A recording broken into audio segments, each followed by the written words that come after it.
Bonjour à tous et bienvenue pour cette nouvelle vidéo du cours de philosophie et de citoyenneté dans le chapitre intitulé Liberté et responsabilité. Dans cette unité d'apprentissage, on se penche sur la question des caricatures qui illustre bien la tension qui peut exister entre liberté d'un côté, la liberté d'expression, de la presse, le droit au blasphème, mais aussi les responsabilités du dessinateur, des éditeurs et des lecteurs de ces dessins de presse. Ce cours se divise en 4 parties. La partie théorie et la partie pratique ont été abordées dans des vidéos précédentes et je vous propose aujourd'hui une partie plus informative où nous allons partir à la découverte des dessins et des dessinateurs de presse.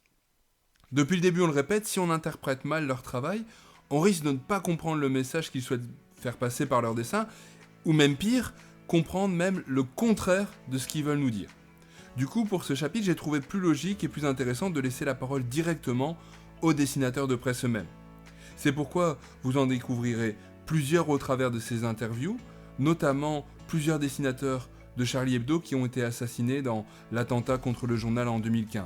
Vous comprendrez que j'ai dû faire des choix et que j'ai pas pu intégrer l'intégralité des interviews, mais elles sont toutes visibles sur YouTube et je mets le lien dans la description en dessous. Du coup, la première question que l'on peut se poser est: quelles sont les particularités du dessin de presse? Regardons ce qu'en disent les dessinateurs de presse Pierre Kroll, Plantu, mais aussi Chapat. Il y a des caractéristiques bien propres au dessin de presse. C'est pas de la bande dessinée, déjà par la brièveté, quoi. Il faut être très court sur un dessin. Il y a peu de texte, j'imagine, et que ce soit immédiatement compréhensible. Oui, il faut que ce soit efficace. Voilà, un bon dessin, c'est un dessin qui est efficace. Donc sur les clichés, par exemple, j'explique qu'effectivement, lorsque vous voulez dessiner l'Écosse qui veut quitter l'Angleterre, vous allez faire un Écossais. Je vous le donne en mille, vous allez lui mettre un kilt, quoi. Bon, je sais bien qu'ils n'en ont pas tous là en rue tous les jours, mais c'est comme ça qu'on reconnaîtra le mieux l'Écossais. Sarkozy, on a appris ce matin, a été mis en examen. Entendu ce matin. Voilà. Et comme je dois tout rendre à 10h15, j'avais 1 heure pour faire mon dessin. Et donc, dans ces cas-là, je propose 1, 2, 3 brouillons. De l'art, hein. On n'a pas une semaine pour réfléchir, c'est vraiment 2-3 heures pour trouver l'image, quoi. Au final, on peut retenir 4 caractéristiques du dessin de presse. Le premier, c'est sa brièveté. Le dessin de presse est souvent une simple illustration pour faire comprendre une réalité, elle, très complexe. Et ils le disent eux-mêmes, ça doit être efficace. Le second, c'est l'utilisation de clichés, de symboles, de stéréotypes, afin que le lecteur y comprenne rapidement ce dont il s'agit. Ensuite, le dessin de presse, il est ancré dans l'actualité. C'est d'ailleurs sur l'actualité qu'il rebondit, et comme l'actualité, elle est changeante et fugace, hors de ce contexte, le dessin pourrait ne plus rien vouloir dire. Et enfin, le court laps de temps pour le réaliser. En fait, les dessinateurs de presse sont dépendants de l'actualité, et ils ne peuvent pas faire leur dessin à l'avance, mais comme le journal il est imprimé déjà le soir, la veille au soir, eh bien le dessinateur doit aller vite, ce qui explique que son dessin est souvent sommaire et parfois même sans couleur. On notera toutefois qu'il y a une différence entre un quotidien et un journal hebdomadaire, ou mensuel, où là les dessinateurs ils ont un peu plus de temps pour étoffer leur dessin. Posons-nous maintenant la question, quel est le but recherché ? Pour trouver le but recherché derrière ces dessins de presse, je vous propose de laisser leur auteur, les dessinateurs de presse, répondre eux-mêmes à cette question. Ce qui fait qu'un dessinateur de presse se lève le matin, c'est qu'il a l'espoir de dire « je vais peut-être servir à quelque chose, parce que je suis un peu choqué qu'il se passe quelque chose en Syrie ou ailleurs.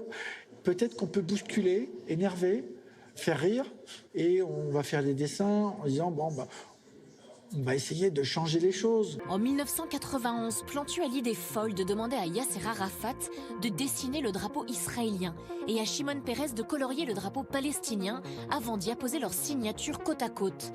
2 ans avant les accords d'Oslo, on parle de cartoon diplomatie pour qualifier ce document où les 2 États se reconnaissent. Do I wake up each morning and approach that day's cartoon with the purpose of promoting peace? Well, no, not directly. But I do, as most of my colleagues do, try to put a spotlight on the inequalities and injustices in this world.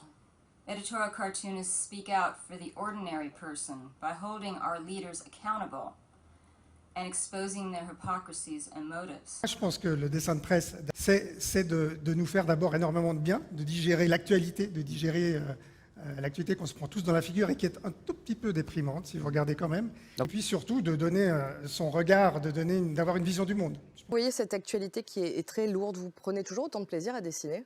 Du plaisir à faire ce qui est vraiment le principe de ce métier, c'est-à-dire recevoir une information, la digérer et vous la rendre à ma manière. C'est-à-dire parfois avec un avis personnel, mais pas toujours. Parfois en la mettant un peu en dérision, parfois juste en montrant que j'ai aussi été frappé ou ému. Je ne suis pas non plus un assassin. Hein. Le métier, c'est pas de démolir tout ce qui bouge et de me moquer en permanence. Non, mais vous pointez du doigt les problèmes aussi à travers le dessin. Oui, voilà, c'est ça.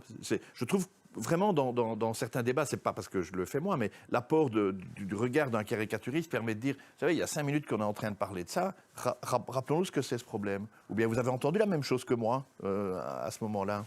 Je travaille pour des journaux, presse écrite ou télévision, il faut écouter le reste. Hein. Mes dessins, ils invitent à s'informer. Il faut lire les articles qui sont à côté des dessins. Quand il se passe quelque chose de dramatique, le journal demande, attend ou espère que son dessinateur fasse quelque chose sur ce sujet. Parce que le dessin permet de dire les choses autrement, pas mieux, hein, mais autrement que l'écrit ou la photo. Parfois, vous avez quelque chose qui, quand il est dessiné, va, par exemple, obliger le lecteur à s'arrêter un peu, à réfléchir un peu, à se dire pourquoi c'est pas drôle aujourd'hui, des choses comme ça. Il y a des choses que le dessin permet, que la photo ne permet pas, et l'écrit non plus. Moi, je ne considère pas mon métier comme un métier de polémiste. Ça sert à alléger un peu l'actualité. Voilà, pas plus que ça. Et la caricature est faite pour bousculer, comme ça, pour dire, voilà, c'est une piqûre de rappel sur la liberté. Exactement, pour faire réfléchir, pour que les gens aient toujours cet esprit critique, un petit peu, de ne pas se laisser justement aller à des discours d'extrême droite qui sont débiles. Nous provoquons, c'est là tout l'intérêt de la caricature, une caricature qui vous fait sourire et non pas réfléchir. Ce n'est pas de la caricature, c'est une illustration. C'est peut-être une règle du dessin de presse que si on peut faire passer un message profond ou même dur avec une certaine légèreté, qui est aussi celle de l'humour qu'il y a dans le dessin, ben c'est pas mal. On en avait déjà parlé, une des vocations du dessin de presse, c'est de faire rire, mais pas seulement. Comme on l'a entendu, le but c'est aussi de révéler, de dénoncer, de critiquer, de faire réagir, de choquer, de provoquer le débat parmi les lecteurs. Le dessin de presse, il a pour mission justement d'éveiller le sens critique de ses lecteurs. Quant à l'humour et à l'autodérision, il permet de dédramatiser une actualité qui est souvent lourde, ça permet aussi de prendre du recul et ça permet enfin au dessinateur de presse parfois d'exprimer son opinion. C'est pas toujours le cas, puisque le dessinateur de presse est avant tout un observateur du monde qui nous entoure et il s'inspire de l'actualité pour nous faire rire. Je vous propose de continuer et de nous poser maintenant la question, comment travaille-t-il ? Pour y répondre, je vous propose d'écouter d'abord ce qu'on dit Plantu, qui dessine depuis près de 50 ans pour le quotidien français Le Monde. Mes profs à moi, c'est mes rédacteurs en chef, et ils me donnent des notes, et puis ils me disent, ouais, celui-là, ou des fois, j'envoie 5 brouillons. L'autre jour, ils m'ont fait ça. Mais vous décidez tout J'envoie seul ? 5 brouillons, et ils me disent, c'est génial, mais on attend le 6e. Ah ouais, d'accord. Pour aller plus loin dans cette question, je vous propose maintenant de découvrir un tuto réalisé par la dessinatrice Coco, qui dessine pour le journal Charlie Hebdo, et qui nous raconte comment lui est venue cette une au lendemain des attentats de Paris, qui avaient fait 130 morts en novembre 2015. Vous découvrirez après quelques extraits d'un reportage datant de 2005 qui révèle les coulisses de la rédaction de Charlie Hebdo et du choix du dessin qui paraîtra en couverture. La plupart des dessinateurs que vous y verrez ont été assassinés lors des attentats de janvier 2015.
dimanche après-midi à la rédaction de Charlie Hebdo. On est loin de la folie débridée des bouclages arrosés des années 70. Le rédacteur en chef a la parole. On garde le thème du référendum. Les lycéens tabassés, c'est quand même le retour du père Fouettard et des châtiments corporels.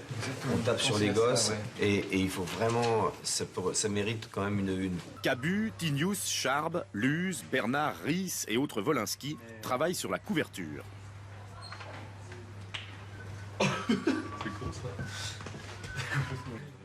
Tandis que d'un côté on s'active à la mise en page, au titrage et à la pose des couleurs, chaque dessinateur amènera entre 4 et 5 dessins placardés au regard de tous.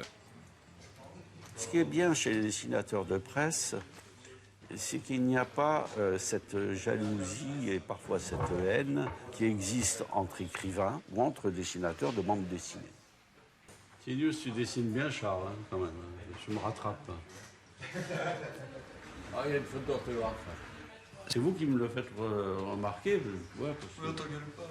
Non, non, non, mais tu as raison, ça me fait réfléchir. Mondial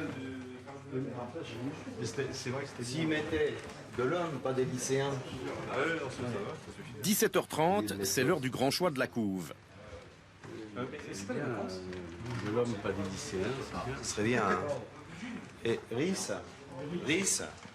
tu veux pas mettre de l'homme, pas des lycéens? C'est peut-être s'il y a de mieux. Le rédacteur en chef consulte et décide. Ah ouais, c'est là, ça c'est efficace. Quand même, c'est bien. C'est un dessin de Ries sur les violences policières qu'il a emporté. On découvre donc les différentes étapes que se donnent les dessinateurs de presse. Avant tout, choisir le thème d'actualité qu'ils vont illustrer. Parfois, le choix est libre, et d'autres fois, il est suggéré par la rédaction du journal. Et on remarque ici qu'avant même de commencer à dessiner, il y a toute une recherche en amont sur le sujet, mais aussi une réflexion sur le message que le dessinateur de presse veut faire passer. Et je vous propose de continuer en se posant maintenant la question des techniques utilisées par les dessinateurs de presse, à la fois pour faire passer leur message, mais aussi pour nous faire rire ou au moins sourire. Il n'y a pas vraiment de frontière hermétique entre les différentes techniques qu'ils utilisent, et parfois même plusieurs d'entre elles sont mêlées dans un seul et même dessin. La première, on en a déjà parlé, c'est la caricature, où on exagère des traits physiques, le nez, les oreilles, le menton. Ici vous reconnaissez le roi Philippe, le roi Albert aussi. Attention que souvent on assimile le dessin de presse et la caricature, mais ce n'est pas toujours le cas. Tous les dessins de presse ne sont pas des caricatures et toutes les caricatures ne sont pas des dessins de presse. Dans la caricature, le dessinateur de presse ne se contente pas de simplement se moquer, il essaye de faire passer un message et pour ça il utilise le corps de la personne pour dire quelque chose. Comme ici par exemple où la petite taille de Sarkozy, elle sert à mettre en scène le paradoxe entre sa taille réelle et son désir de grandeur. Et justement, le paradoxe, c'est aussi une technique utilisée par les dessinateurs de presse où on provoque le rire par une situation qui va à l'encontre de la manière logique ou raisonnable de penser. Par exemple ici dans une manifestation féministe, où l'une des manifestantes tient un panneau disant « Les hommes sont lâches, égoïstes et immatures », et où celle qui est juste à côté tient un panneau qui dit, elle, « La femme est l'égale de l'homme ». Ou encore dans cette illustration, où un personnage cloîtré dans sa chambre dit « Non, je veux pas retourner à l'école, je sais bien, mais tu dois y aller », lui répond le monsieur dans le couloir. Pourquoi ? Parce que c'est toi le prof. On a aussi l'exagération, où le dessinateur de presse va représenter de manière disproportionnée une situation, un objet ou une partie du corps d'un personnage. Ça peut être comme ici par exemple Maggie de Bloch, dont on exagère le poids, ou encore Emmanuel Macron. Dans les deux cas, à nouveau, il y a un message qui est passé. D'un côté, on nous parle du nouveau gouvernement belge, où il y a 3 partis flamands et un seul parti francophone, où il y a un déséquilibre qui s'observe, et de l'autre côté, on se moque un petit peu de ce Macron qui se prend la grosse tête. Ensuite, on a l'allégorie et la métaphore qui sont aussi utilisées dans la littérature. Le but, ce sera pour le dessinateur de presse de rendre concret quelque chose d'abstrait. Et donc, dans ce dessin, par exemple, on illustre de manière concrète l'expression « avoir parlé la langue de bois ». Donc ça veut dire, c'est au lieu de répondre clairement à une question, c'est prendre des détours et sans jamais vraiment répondre à la question. Et là, ici, le dessinateur de presse semble mettre en avant que la presse utilise son langage et qu'il est temps que ça cesse. Ou encore, on connaît tous la métaphore de la colombe de la paix, l'allégorie de la colombe de la paix. Et ici, Kroll fait passer le message que la paix est en bien mauvais état finalement. Une autre technique utilisée, c'est celle de l'allusion, où là, le dessinateur de presse va évoquer une personne, une chose ou une situation sans la nommer clairement. Les dessinateurs de presse utilisent ce procédé quand il y a un fait d'actualité qui est largement débattu et connu de tous. Par exemple, dans ce dessin, on croit reconnaître de quoi il s'agit, mais si on voit le dialogue « I can breathe », on comprend tout de suite qu'il s'agit du meurtre récent de George Floyd par un policier blanc. Et donc, en faisant allusion à ces événements, ça établit une sorte de complicité entre le dessinateur de presse et le lecteur, un peu comme ici, où on reconnaît ce fond vert avec un personnage qui tient une pancarte. On comprend que ça fait allusion à la célèbre couverture de Charlie Hebdo suivant l'attentat, où on voyait le prophète lui-même tenir une pancarte sur laquelle était écrit « Je suis Charlie » et au-dessus le titre « Tout est pardonné ». Et ici, on voit qu'on est 4 ans après, et le titre c'est « On a pardonné trop vite », hashtag je ne suis plus trop Charlie, avec des réflexions comme finalement ils vont trop loin, ils exagèrent, ils respectent rien, touche pas à ma religion, c'est pas drôle, indécent, etc. etc. Une autre technique souvent utilisée par les dessinateurs de presse, c'est de mettre en scène une comparaison, soit à des époques différentes, comme ici, soit dans des lieux différents. Par exemple, ici, on parle des droits de l'enfant. En Europe, « Maman, je veux pas aller à l'école ». En Asie, « Maman, je veux pas aller à l'usine ». Ou en Afrique, « Maman, je veux pas aller à la guerre ». Par la comparaison, le dessinateur il fait remonter à la surface un paradoxe, une absurdité sur lequel il veut mettre le doigt. Dans le premier dessin, on met le doigt sur le paradoxe du système scolaire, entre le monde d'avant et celui d'aujourd'hui.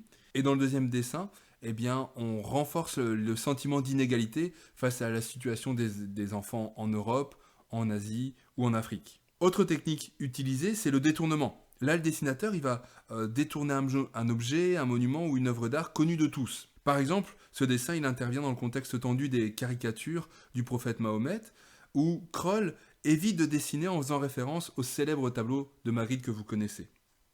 On a aussi cet autre dessin, dessiné lui par Plantu dans Le Monde, qui est paru le 10 janvier 2015, après les attentats de Charlie Hebdo, où Plantu il va s'inspirer du célèbre tableau de Delacroix, qui s'intitule « La liberté guidant le peuple ».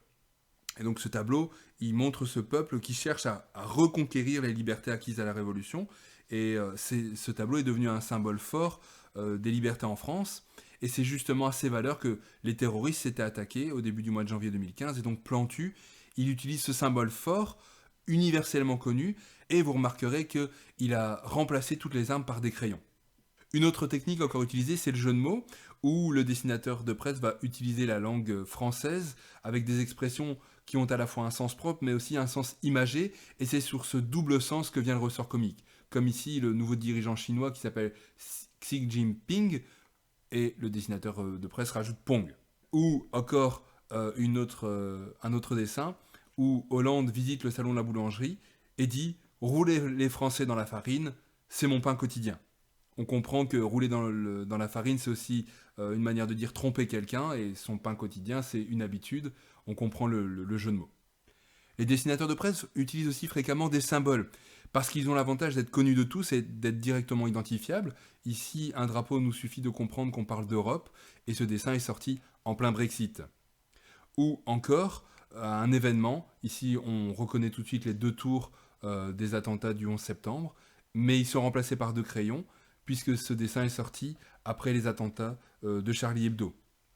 Et donc ces symboles peuvent être des drapeaux pour symboliser un pays, un peuple ou un groupe, ça peut être la tête de mort pour symboliser la mort, le cœur pour symboliser l'amour, etc., etc.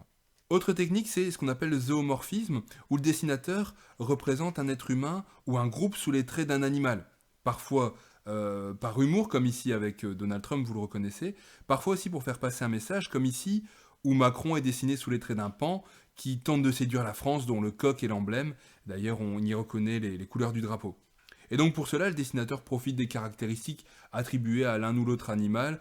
Par exemple, on dira futé comme un renard, naïf comme un pigeon, cruel comme un requin, etc., etc. Et je vous propose maintenant de passer à 4 techniques qui font un peu plus grincer des dents et qui amènent parfois les lecteurs à une mauvaise compréhension du dessin de presse, et du coup à vouloir s'en prendre au dessinateur. Le malentendu, il vient souvent du fait que ces procédés sont pris au premier degré en pensant qu'ils illustrent le point de vue du dessinateur, mais c'est faux. Regardons par exemple le stéréotype. Le stéréotype, c'est c'est quoi? C'est une idée largement répandue, un cliché, une opinion toute faite. Et dans le dessin de presse, encore une fois, ça permet au lecteur de rapidement identifier un groupe social ou culturel par un personnage unique. Par contre, attention, quand le dessinateur de presse l'utilise, cela ne veut pas forcément signifier qu'il est en accord avec ce stéréotype. Parfois, c'est justement pour le dénoncer en fait qu'il le met en scène, comme ici où on a un cliché d'une famille africaine nombreuse, affamée, où c'est mis en scène. Le sujet de moquerie, évidemment, ce n'est pas cette famille ou les Africains qui meurent de faim, mais ce sont justement les Blancs occidentaux qui révèlent leur égoïsme et leur égocentrisme par des propos tout à fait mal placés. L'ironie est une autre technique utilisée, ça consiste à faire comprendre le contraire de ce que l'on dit. Par exemple, ici en mettant en scène l'abbé Pierre et sœur Emmanuelle, tous les deux décédés, mais qui avaient pour point commun d'avoir lutté contre la pauvreté, l'abbé Pierre lui dit « Alors en bas, qu'est-ce qu'ils font maintenant pour combattre la misère ?» Et sœur Emmanuelle lui répond « Tout va très bien, figure-toi qu'ils ont réussi à trouver 1700 milliards d'euros pour sauver les banques. » Ou, dans cet autre dessin, la légende nous dit « Les Irakiens enfin libérés » et où on voit des tombes avec un cri qui s'en échappe « Youpi ». Le dessinateur, dans les deux cas, il représente une position tellement grossière au niveau rationnel qu'on comprend qu'en fait c'est faux, que c'est dénué de bon sens. Il exagère le dessin de façon à montrer la bêtise ou la mauvaise foi de la situation. Et dans les dessins de presse, l'ironie, elle se décèle souvent en constatant un décalage entre le discours des personnages et l'image qu'on a. À nouveau, ça ne veut pas dire que le dessinateur de presse, il exprime son point de vue, non justement, en fait il ironise, il est le contraire de ce qu'il pense. Autre technique utilisée, celle de la provocation, où on va mettre en scène une part de transgression, par exemple un sujet tabou comme ici Hitler. La légende nous dit 8 mai 1945, Laurent Pampé, et Hitler ajoute « Et 70 ans plus tard, je fais toujours fureur ». On fait une mise en scène choquante, vulgaire parfois, ou grivoise, ou une désacralisation comme ici par exemple le pape, où la légende nous dit « Le nouveau pape François est arrivé », et il dit « Je serai un pape normal, venez à moi les petits-enfants ». Les dessinateurs poussent parfois les limites du politiquement correct afin de faire réagir le lecteur. Ici, il ne s'agit pas d'un dessin faisant la publicité d'Hitler ou du nazisme, ou une attaque contre le pape ou les catholiques. En fait, par la provoque, le dessinateur dénonce le racisme qui subsiste en Europe d'un côté, ou la pédophilie au sein de l'Église catholique. Et les limites de ce qui est acceptable, de la provocation, ça varie pas mal d'un journal à l'autre, mais aussi d'un régime politique à l'autre, d'une époque, d'une culture. Enfin, une dernière technique utilisée par les dessinateurs de presse, même si c'est pas exhaustif, c'est l'humour noir, qui va consister à faire rire en traitant de sujets graves qui nous mettent mal à l'aise, comme la mort, le racisme, la maladie, comme ici, où la légende nous dit on a trouvé de l'eau sur Mars, et où on voit des Africains assoiffés qui disent super. Ou encore la une du Charlie Hebdo, au lendemain des attentats de Bruxelles. En faisant l'humour noir, ça provoque une gêne ou un rire, des fois on dirait un rire jaune, et le ressort comique, il vient du contraste entre la façon dont on parle d'un sujet, avec légèreté ou amusement, comme s'il n'avait aucune importance, et le caractère horrible du sujet en question. Mais les dessinateurs de presse vont défendre cet humour, mettant en avant qu'il y a un message qui passe derrière, sur lequel ils veulent faire réfléchir les lecteurs, comme par exemple ici pour les attentats, ils veulent faire sans doute réfléchir les lecteurs sur est-ce qu'on va se laisser aller à la tristesse, à l'effroi, à la dépression, ou rire là où les terroristes veulent nous faire du mal, ou dans l'autre cas, de mettre en avant le paradoxe entre les moyens techniques et financiers déployés pour trouver de l'eau sur Mars, alors qu'il y a des problèmes bien plus concrets sur Terre. Dans ces cas de procédés, la frontière entre le dessin humoristique et ce qu'on appellera le dessin satirique est parfois mince. Le dessin humoristique, il a pour but de faire rire, de détendre le lecteur d'un journal par exemple, et se retrouve dans les journaux dits généralistes à grand tirage. Le dessin satirique, lui, souvent il est choquant. Il ne va pas toucher tout le monde de la même manière en fonction des thèmes abordés. Et ça va dépendre des convictions de chacun. C'est pour ça qu'en général, il s'agit plutôt d'une presse spécialisée comme Charlie Hebdo ou d'autres. Et la satire, elle, va toucher à des sujets tabous, voire sacrés. C'est pour ces raisons qu'elle fait mal et est souvent sujette à polémique. La satire, elle fait rire, parfois pas du tout. En fait, son but, on l'a dit, c'est de provoquer une réflexion. Et je vous propose maintenant de se poser la question, est-ce qu'il y a des limites ? À nouveau, voyons ce qu'en disent les dessinateurs de presse eux-mêmes. Bonjour Ali Dilem, donc vous êtes dessinateur caricaturiste pour le journal La Liberté en Algérie depuis 1996. Vous êtes le premier caricaturiste à avoir dressé le portrait de Bouteflika, Boutef comme vous l'appelez vous-même, et vous avez été emprisonné, menacé de mort, donc peut-on rire de tout en Algérie ? Je ne sais pas si légalement on peut. Je constate que non, parce que sinon on n'aurait pas fait autant de procès, mais on devrait. Basically, I try not to draw blood. I keep this for a very extreme situation. But I had the newspapers in front of my eyes, and they were full of blood, of pictures of what happened. And I say, who am I to censor the reality? And in a matter of fact, what I want to say by this is that reality is much cynical and cruel, much more than our works ourselves. We just try to give sort of reflection on it. But reality is the problem, not cartoon. Est-ce que par moment on vous dit Plantu, tu vas trop loin? Oui, bien sûr. Ouais, vous avez des... C'est normal. Il y a des dessins que vous avez regrettés, j'imagine, évidemment. Parfois, nous pratiquons une forme d'autocensure, d'autocontrôle sans même avoir besoin d'un directeur ou d'un rédacteur en chef. Nous avons des limites que nous ne franchissons pas. Parfois, nous nous critiquons les uns les autres. Nous disons « non, c'est trop fort, tu ne peux pas aller aussi loin ». Par exemple, nous ne touchons pas la vie privée des personnes. Est-ce que finalement, ce qui est possible de dessiner parfois en Belgique, eh bien, ce n'est pas possible de le faire en France? Vous avez moins de limites que nous? C'est vrai qu'en Belgique, on utilise plus facilement l'ironie. Ça permet beaucoup plus de choses parce qu'on se prend moins au sérieux. Alors, il y a sans doute un peu de vrai, mais il faut quand même nuancer ça. Par exemple, nous n'avons pas un journal comme Charlie Hebdo en Belgique. Donc, il faut comparer ce qui est comparable. Ce que Plantu veut dire surtout, c'est qu'un dessin comme celui-là, moi, je l'ai publié dans Le Soir en Belgique. Et lui, il dit dans Le Monde, je ne pourrais jamais faire ça. En fait, c'est pas si grave que ça. Oui, il faut un journal satirique comme Charlie Hebdo pour pouvoir publier ce genre de dessin. Vous vous imposez, vous, des limites?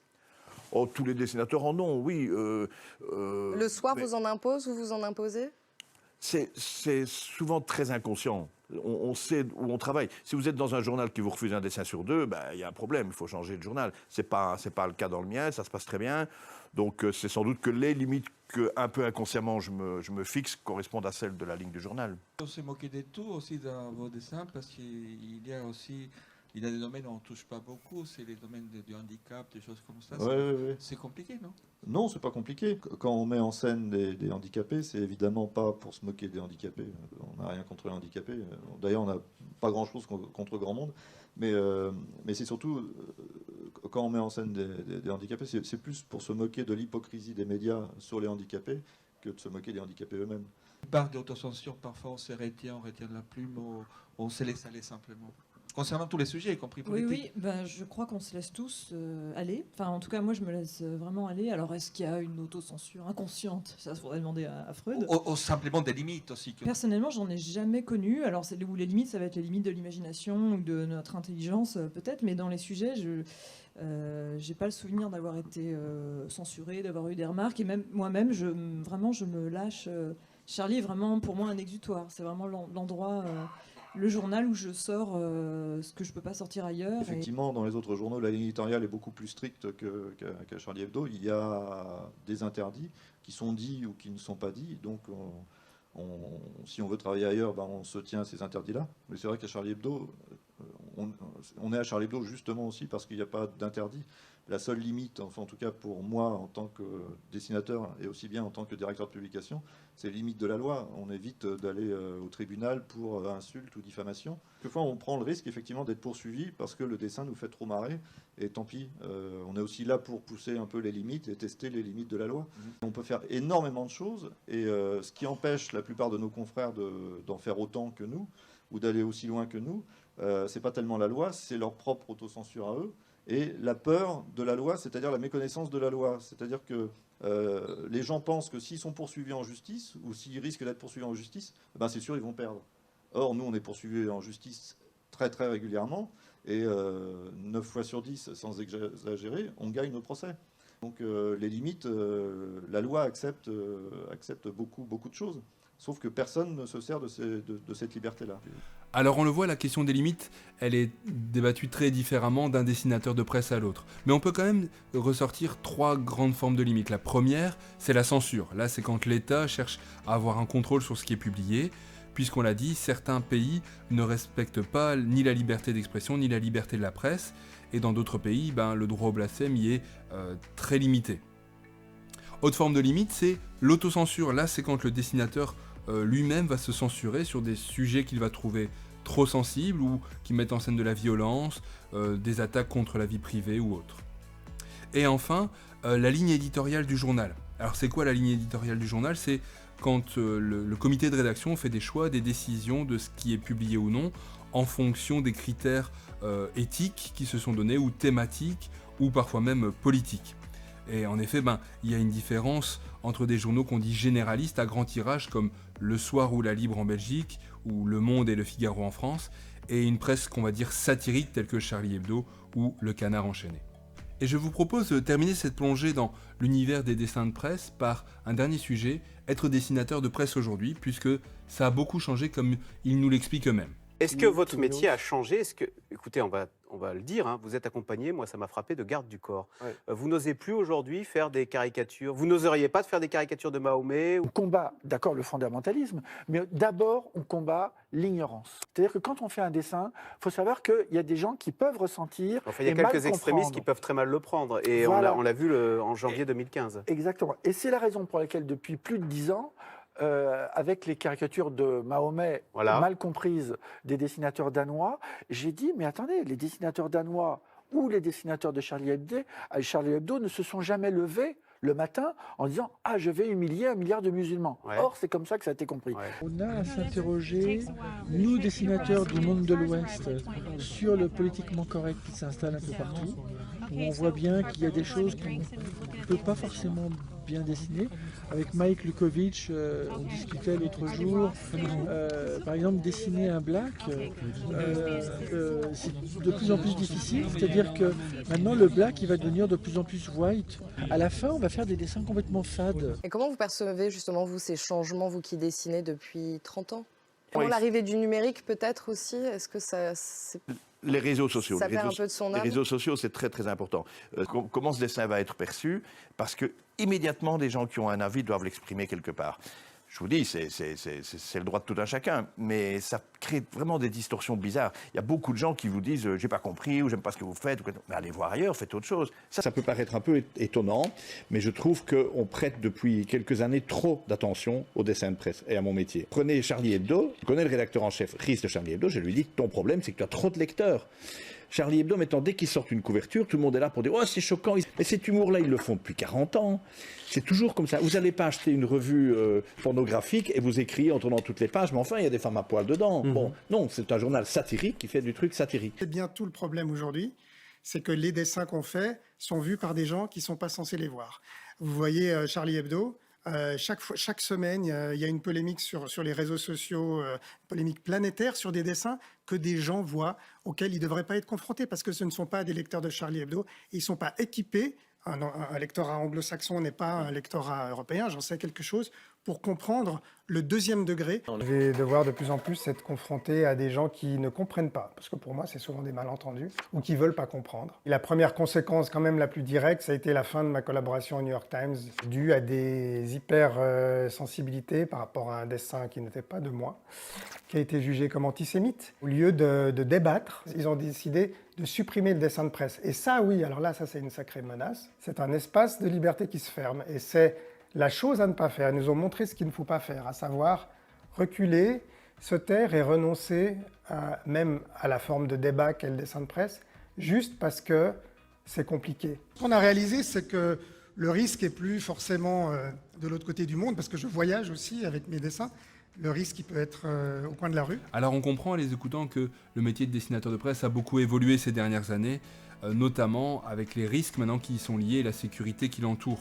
Suite aux caricatures du prophète au Danemark en 2005 et puis à l'attentat contre Charlie Hebdo en 2015, eh bien, aujourd'hui plusieurs dessinateurs de presse, même ceux des fois qui dessinent pour des journaux généralistes, sont sous surveillance policière, voire en résidence surveillée, et certains d'entre eux échappent encore régulièrement à des attentats. En fait, la plupart du temps, c'est souvent dû à une mauvaise compréhension des dessins ou à une mauvaise connaissance de la culture du dessin satirique en Occident et tout particulièrement en France. C'est ce qui fera dire d'ailleurs à Plantu, aujourd'hui, vous êtes anti-islamiste, on vous menace de mort, et si vous êtes qualifié d'antisémite, eh bien, vous êtes viré du journal. Autre évolution, c'est l'emprise du politiquement correct. Ils expliquent que ça devient de plus en plus compliqué de ne pas heurter la sensibilité des lecteurs, où tout peut être mal interprété pour ne pas stigmatiser tel ou tel groupe. Et donc, là où des stéréotypes sont utilisés pour que le lecteur comprenne rapidement ce dont il s'agit, on en avait parlé, eh ben, c'est perçu des fois comme du racisme alors que c'est pas du tout le cas. Ce que dénoncent aussi les dessinateurs de presse au jour d'aujourd'hui, c'est le rôle d'Internet et des réseaux sociaux. Ça a d'ailleurs été mis en scène par Charlie Hebdo, où derrière les écrans, les internautes n'ont plus de retenue et livrent à la fois leurs incompréhensions face aux dessins ou leurs critiques, et ça c'est leur droit, mais aussi des insultes, voire des menaces, et des fois même des menaces de mort. Et enfin, ce qu'on nous dit, c'est qu'il y a une attention accrue accordée aux dessins de presse aujourd'hui. En fait, la couverture de Charlie Hebdo, par exemple, elle est diffusée sur Internet, sur les réseaux sociaux, et c'est là tout le problème, par exemple, de journaux comme Charlie Hebdo, parce que tant que ça ne touchait que les lecteurs du journal, ça allait, car ces gens qui achetaient le journal connaissaient la ligne de l'hebdomadaire, sauf que maintenant, comme c'est diffusé sans précaution partout dans le monde grâce à Internet et aux réseaux sociaux, ça tombe dans les mains devant les yeux de gens qui ne sont pas du tout armés pour décoder ce genre de dessin. Voilà, j'espère que cette vidéo, elle vous aura permis de découvrir un peu mieux ce qu'est le dessin de presse et qui sont ces dessinateurs de presse en leur laissant la parole. Je vous donne rendez-vous pour une prochaine vidéo bientôt et d'ici là, portez-vous bien. À bientôt.